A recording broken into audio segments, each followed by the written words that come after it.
పల్రావు గారు మనతో జాయిన్ అయి ఉన్నారు. సార్, ఇవాళ బిగ్ డెవలప్మెంట్. వైఎస్ఆర్ కాంగ్రెస్ పార్టీకి చెందిన సీనియర్ నాయకుడు రాజ్యసభ ఎంపీ మోపిదేవి రాజీనామా చేయబోతూ ఉన్నారు అన్నది ఒక వార్త సార్. ఇప్పటివరకు అయితే ఆయన అఫీషియల్గా అనౌన్స్ చేయలేదు. అన్ని మీడియా ఛానళ్ళలో కూడా ఈ వార్త బ్రేకింగ్ న్యూస్గా వస్తున్న పరిస్థితుల్లో ఇది ఆల్రెడీ అనగాని సత్యప్రసాద్ మంత్రి ఆయనతో టచ్లో ఉన్నారు. గత 2 రోజులుగా మాట్లాడుతూ ఉన్నారు. ఇక టీడీపీలో చేరిక లాంఛనమే అనే ప్రచారమే జరుగుతోంది సార్. కాబట్టి ఇప్పటికే వైఎస్ఆర్ కాంగ్రెస్ పార్టీ ఒక ధీమాతో ఉంది. మాకు లోక్సభలో మెజారిటీ లేకపోయినా రాజ్యసభలో 11 మంది ఎంపీలు ఉన్నారు కాబట్టి మేము ఏదైనా చేయాలంటే చేసుకోగలుగుతాము అనే ఒక ధైర్యం. కానీ ఇప్పుడు ఒకరు వెళ్ళిపోతూ ఉన్నారు, ఆల్మోస్ట్ కన్ఫర్మ్ అయిపోయిందంటూ ఉన్నారు. మరికొంతమంది కూడా వైసీపీని వీడి టీడీపీలో జాయిన్ అయ్యే అవకాశం ఉన్నట్లుగా ప్రచారం జరుగుతోంది సార్. ఏంటి దీని ప్రభావం ఎలా ఉండవచ్చు వైసీపీ మీద? అంటే మీరు బ్రేకింగ్ న్యూస్, షాకింగ్ న్యూస్ అన్నారు కదా, వైసీపీకి చాలా షాక్ ఇవి కూడా వస్తున్నాయి. ఇది పూర్తిగా సంభవమే కదా. ఎందుకంటే పార్టీ ఓడిపోయి చాలా బలహీనమైపోయింది కాబట్టి ఇప్పుడు అనేక మంది రాజ్యసభ మీద ఎక్కువగా గురి పెడుతున్నారు. లోక్సభలో ఎక్కువ స్థానాలు లేవు. రాజ్యసభలో దెబ్బతీస్తే తప్ప వైసీపీని పట్టు తగ్గదనేది టీడీపీ ఆలోచన కూడా అవుతుంది. ఇంకోటి, రాజ్యసభ మన ఆంధ్రప్రదేశ్లో ఈ పార్టీలకు అచ్చి రాలేదు. అంతకుముందు తెలుగుదేశం హయాంలో రాజ్యసభ వాళ్ళు ఎప్పుడు వేరే పార్టీలోకి వెళ్ళిపోయేవాళ్ళు. ఒకసారి అయితే ఆ శాసనసభ పక్షం మొత్తం వెళ్ళిపోయి రాజ్యసభ పక్షం మొత్తం వెళ్ళిపోయింది. నలుగురు ఉన్నవాళ్ళు అంటే పక్షం ఒక రవీంద్ర తప్ప, కనకమేడల తప్ప. అందుకని ఇప్పుడు కూడా మీరు చూస్తే, ఇప్పుడు మీరు మోపిదేవి వెంకటరమణ గురించి చెప్తున్నారు. ఉదయం నుంచి నేను కూడా గమనించాను. ఆయన నిర్ణయం తీసుకుంటారని లేదు, సత్యప్రసాద్తో మంత్రితో మాట్లాడిన తర్వాత ఇంకా మధ్యాహ్నానికని కాదు రేపని ఏదేదో రకరకాలుగా వస్తుంది. ఇక 2-3 విషయాలు ఉన్నాయి. మిగతా వాళ్లకు వెంకటరమణకు బ్యాక్గ్రౌండ్లో ఒక చిన్న తేడా ఏమంటే, ఈయన జగన్కు వీర విధేయుడని చెప్తూ వచ్చారు.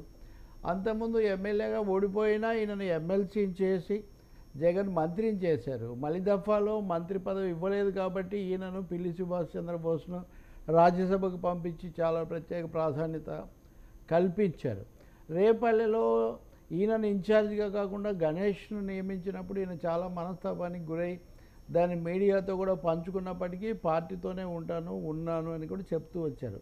అంటే ఒక విధంగా ఈయన రాజశేఖర రెడ్డి మంత్రివర్గంలో కూడా మంత్రిగా ఉన్నారు. జగన్ కేసుల్లో ఈయన కూడా జైల్లో కూడా గడిపి ఉన్నారు. సో ఇంత నేపథ్యం ఉన్న వెంకటరమణ ఈయనను ఇన్ఛార్జిగా మారిస్తే ఆయన తరఫున మత్స్యకారుల సంఘాలు అవన్నీ వచ్చి సజ్జల రామకృష్ణారెడ్డిని కలుసుకొని చాలా ఒత్తిడి కూడా పెట్టారు, కాదు ఆయన కొనసాగించాలని. ఇంత నేపథ్యం ఉంది.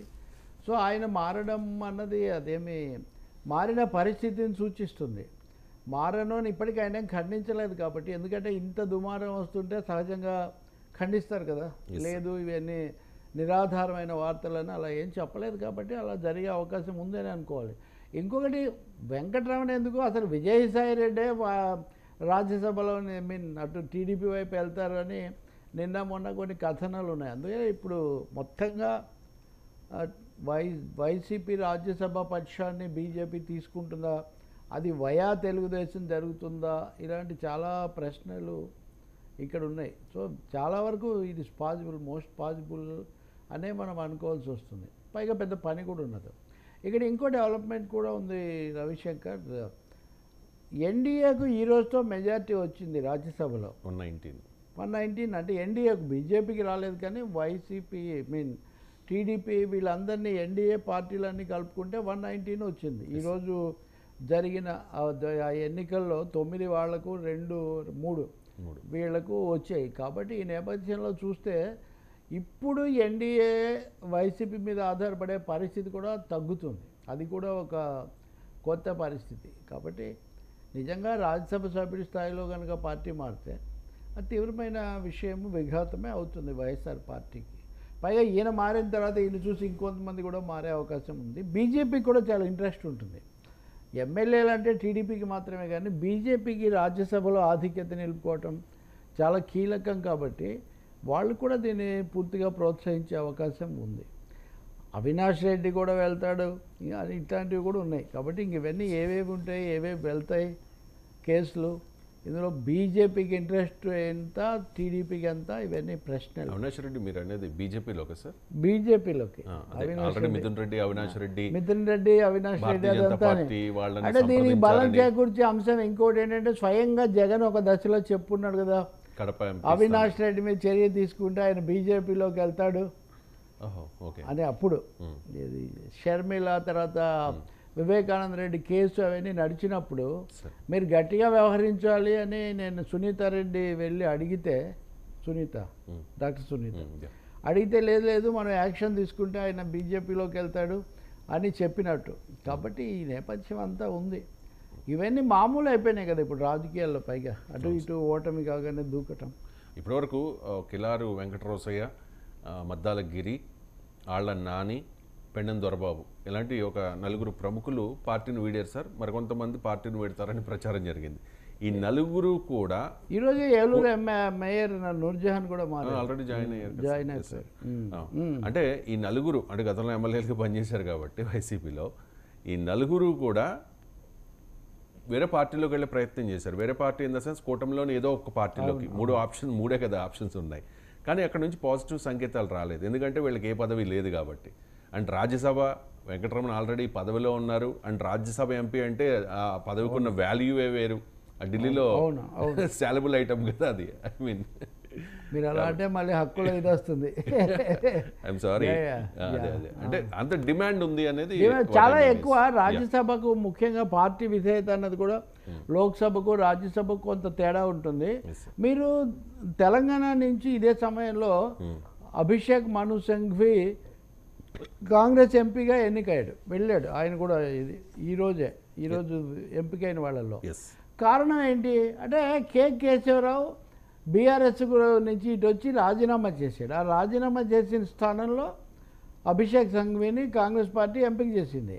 ఇప్పుడు తెలుగుదేశం పార్టీ మోపిదేవి వెంకటరమణ వస్తే వాళ్లకు సంఖ్యాబలం ఉంది కాబట్టి వాళ్ళు కోరుకున్న ఎంపీని తెచ్చుకోవచ్చు. లేదంటే ఈయననే మళ్ళీ ఎంపీ చేసే అవకాశం కూడా ఉంది. ఇక్కడ ఈయనను ఎమ్మెల్సీని చేస్తామని వాళ్ళు ఆఫర్ ఇచ్చారు అనేది మనం వినిపిస్తున్న మాట.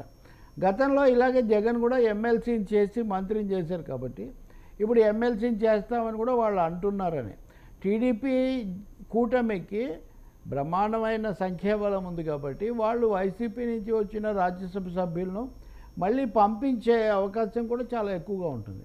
సో ఇవన్నీ ఆకర్షణ శక్తిని, ఆపరేషన్ ఆకర్షణ బాగా బలోపేతం చేస్తాయి. ఇంకా మీరు చెప్పిన వాళ్ళు అంటారా, అవన్నీ మోరర్లెస్ నైతికంగా బలహీనపరచడానికి లేకపోతే కొంత దెబ్బతీయడానికి తప్ప వాళ్ళకి ఎవరికి పదవులు లేవు కదా. ఇప్పటి వరకు వచ్చిన వాళ్ళు ఎవరికి కూడా వీళ్ళు ఏమైనా ఇస్తే ఇవ్వాలి, లేకపోతే లేదు. ఇచ్చే పరిస్థితి కూడా లేదు. ఎందుకంటే ఇక్కడే పెద్ద పోటీ ఉంది. ఇక్కడే చాలా పోటీ ఉంది. చంద్రబాబు నాయుడు 3 రోజులకు ఒకసారి అందరినీ కూర్చోబెట్టి మనకు పోటీ ఎక్కువగా ఉంది అని చెప్తూనే ఉన్నారు. 164 మంది నామినేటెడ్ పోస్టుల విషయంలో కూడా చాలా పోటీ ఉంది. 3 పార్టీలు ఉన్నాయి. ఈ సమస్యలన్నీ ఉన్నాయి. వాళ్ళు ఆల్రెడీ ఇప్పటికే తర్జనపరిచిన బీజేపీ కూడా డైలమాలో ఉంది. అంటే మనం వాళ్ళిద్దరికి వదిలేసి మనం పెంచుకోకపోతే ఎట్లా అనే ఒకటి కూడా ఉంది. ఎప్పుడేమవుతుందో తెలియదు కదా. అంటే చాలా మంది నాయకులు. But it will be major development. Mopidevi Venkataramana లాంటి సీనియర్ ఎంపీ కనుక వైదొలగితే ఏపీ రాజకీయాల్లో అదొక పెద్ద మేజర్ డెవలప్మెంట్ అవుతుంది. మేజర్ డెవలప్మెంట్ ఇంకా వద్దాము స్టార్టింగ్ అంటే ఓపెనింగ్ ది ఫ్లడ్ గేట్స్ అంటారు చూడండి, తలుపులు తీసినట్టు అవుతుంది. రీసెంట్గా మంత్రి సుభాష్ కామెంట్ చేశారు, మేము ఇంకా గేట్స్ ఓపెన్ చేయలేదు, గేట్స్ ఓపెన్ చేస్తే మాత్రం వైసీపీ అంతా ఖాళీ, వైసీపీలో మిగిలేది ఇద్దరు, ఒకటి పెద్దిరెడ్డి, 2 జగన్ రెడ్డి అని చెప్పేసి. సో గేట్స్ ఓపెన్ చేసినట్టే కనిపిస్తుంది. అంటే మీరు ఇద్దరు అంటున్నారు, మళ్ళీ మిథున్ రెడ్డి అంటే దాదాపు పెద్దిరెడ్డి అన్నలాగే కదా. మిథున్ రెడ్డి పార్టీ మారుతాడనే వచ్చే ప్రశ్నలు ఇవన్నీ మనం చూస్తే, అందువల్ల పెద్దిరెడ్డి కుటుంబం కూడా మరి ఇక్కడ ఎంతకాలం చంద్రబాబు నాయుడు టార్గెట్ చేస్తున్నప్పుడు బీజేపీ ఏమో ఎవరినైనా తీసుకొని బలోపేతం కావాలి తెలుగు రాష్ట్రాల్లో అనే ఒక వ్యూహంతో వాళ్ళు ఉన్నారు. కాబట్టి ఇది ఒక పెద్ద సమస్య. ఇది మీరు తెలంగాణలో అయితే అసలు బీఆర్ఎస్నే తీసుకుంటారని కూడా మీరు మళ్ళీ ఇంకో చర్చ. కానీ అది ఎక్కడో ఫుల్ స్టాప్ అన్నట్టు, ఐ మీన్ జస్ట్ చిన్న గ్యాప్. అది మళ్ళీ తెలంగాణ మనం డిస్కస్ తెలంగాణలో మాట్లాడదాం. అండ్ అంటే చాలామంది నాయకులు వైఎస్ఆర్ కాంగ్రెస్ పార్టీ నాయకులు అంటే వైసీపీ అధికారంలో ఉండగా ఒక రేంజ్లో